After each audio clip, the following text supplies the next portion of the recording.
This week on Wu Says, we looked into the third part of the mini-series on the Asian financial crisis of the late 1990s. The third episode explores the lessons learned from Indonesia. Here's a segment from the conversation with Professor Emeritus Datuk Dr. Wu Thye. So the first lesson is the right policy to do depends on the circumstances of the country. Basically, you can't copy what your neighbors are doing, even if the problems are solved. Yes. That is the first lesson. The second lesson to draw is that we must recognize that financial markets sometimes misbehave badly. And financial markets misbehave, the governments have to be able to step in to address it. In this case, suppose money is running out.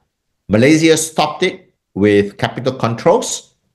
Another way to address this is that the government has enough reserves to meet the outflow, the way that Hong Kong did.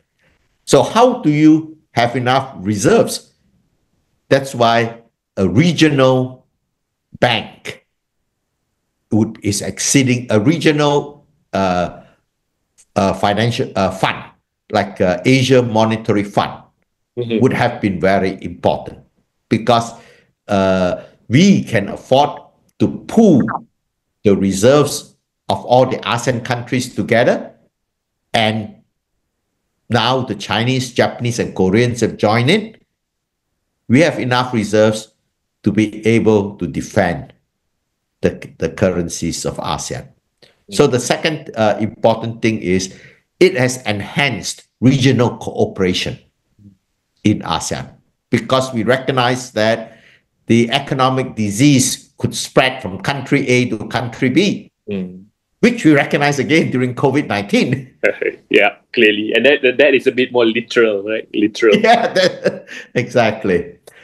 And the third thing is the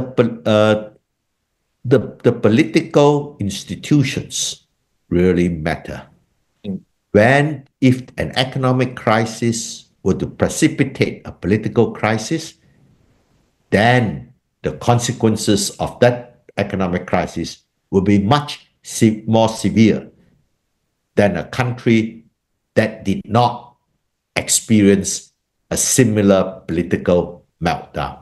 In a previous episode, I had talked about, if you look at the profile of GDP growth rate, what happens is when the financial panic happens, output collapse. So, a sharp collapse.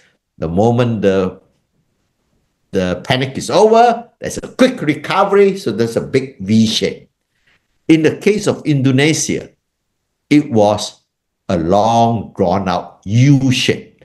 And the U shape is not because people have to move from one industry to another, unlike structural adjustment.